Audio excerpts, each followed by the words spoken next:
Ka'batullohni tavof qilib yursa, bir yigit, bir yosh yigit Ka'bani aylanib yatib to'xtamasdan salovat aytyapti ekan. Allohumma solli ala sayyidina Muhammad va ala ali sayyidina Muhammad. Nima qilsa, yursa, tursa faqat salovat aytaverar ekan. Saida ham salovat aytaverar ekan, boshqa joyda ham haligi zot, shayx, ulug' zot hali yigitni chaqirib, "Sen boshqa duo bilmaysanmi?" dedi. Ko'pincha o'zi har birini duolari bor bilasiz.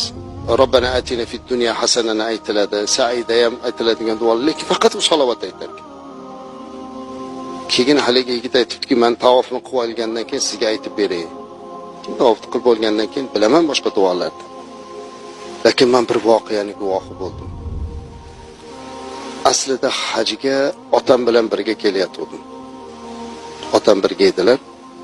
Bir joyga kelganda otam betob bo'lib qoldilar. Kechqurunda otam qazo qilib dunyodan o'tib qoldilar. Boshlarda yig'lab o'tirdim, yaxshi niyat bilan ota bola hajga kelgan edik. Bir payt yarim tunda qarasam, xoh ishoning, xoh ishonmang deydi hali yigit aytayapti. Otamning yuzi shu qadar xuniklashib ketdiki, shu qadar odamlar ko'rsa qo'rqadigan bir darajaga kelib qoldi. Odam ko'rsa qo'rqib ketadigan holatga aylanib qoldi yuzlari. Shunday bir g'alati bo'lib ketdi, bir mahluqqa aylangandek bo'lib ketdi. Qo'rqib ketdim, xijolat bo'ldim. Nima qilaman endi? Ertaman otamni dafn qilishlikda yuvib kafanlashga odamlarni chaqirsam yana noqulay, kechqurun bir narsa qilib eplab o'zim ko'mamanmi deb deydi, juda xijolat bo'lib qoldim deydi. Otamni bunaqa holatda ko'rib. Otamni yuzini berkitib qo'yib, yig'lab uxlab qolibman deydi.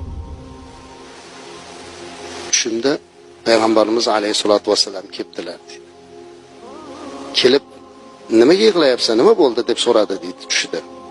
Bilasizlarki, Rasulimiz alayhisolatu vasallam kimni tushiga kirsa bu haq tush bo'ladi. Chunki shayton payg'ambarimiz alayhisolamning ko'rinishiga kira olmaydi.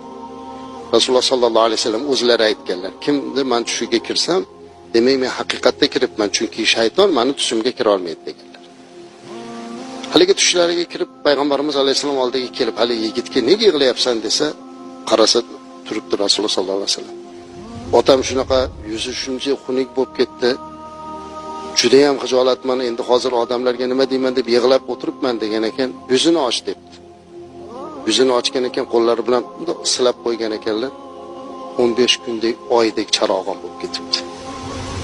Haligi yigit hayron bo'lib, "Buni siri nimada?"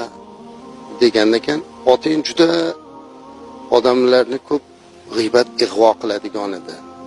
Ko'p gunohkor, ko'p gunohlar qilgan edi. Lekin bitta jihati bor ediki, otangdaqa menga ko'p salovat aytadigan yo'q edi. Menga otangdaqa boshqa salovat ko'p aytadigan yo'q, shuning uchun" debdilar. Hatto shafoat qildilarda bundoq qilaylik bu dunyoda. Hali yigit aytayaptiki, "Mana shunaqa deb ketdilar, uyg'onib ketdim, cho'chib uyg'ondim. Otamning yuzini ochsam, otam haqiqatda ham chiroyli bo'lib qolgan ekan. Shundan beri meni og'zimdan salovat tushmayapti" degan ekanlar. Haqiqatda ham azizlar, ko'proq salovat aytishimiz kerak. Allohumma solli ala sayyidina Muhammad. Eng zo'r salovat mana shu namozdagi salovatimiz. Allohumma solli ala sayyidina Muhammad mana va Allohumma solli ala Muhammad kama sollayta ala Ibrohim va ala ali Ibrohim bor o'shini aytamiz. Allohumma barik ala Muhammad va ala ali Muhammad kama barakta ala Ibrohim va ala ali Ibrohim innaka Hamidum Majid. Mana shu salovatni Rasulimiz alayhisalom ko'p tavsiya qilganligi uchun namozda ham o'qiymiz-da. Ko'p aytaverish kerak, salovatni ko'p aytishimiz kerak va mana shu salovat aytishlik bilan payg'ambarimiz sollallohu alayhi va sallamga bo'lgan muhabbatimizni ziyoda qilishimiz kerak. Muhabbat azizlar, iymonimizning komilligini bir belgisi. Bu zarur narsa, chunki payg'ambarimiz alayhi salatu vasallam la yu'minu ahadukum hatta akuna ahabba ilayhi min walidihi wa waladihi wa min jami'in nas deganlar. Sizlar meni ota-onangizdan ham ko'ra, shirindan shakar farzandlaringizdan ham ko'ra, butun insoniyatdan ko'ra ko'proq sevmas ekansiz, iymoningiz mukammal bo'lmaydi deganlar. Shunaqa darajada sevish kerak. Payg'ambarimiz alayhi salatu vasallamga oddiygina muhabbat qilib bo'lmaydi. Muhabbat degani nima degani? U zotni ko'rsatmasiga muvofiq hayot kechirish degani.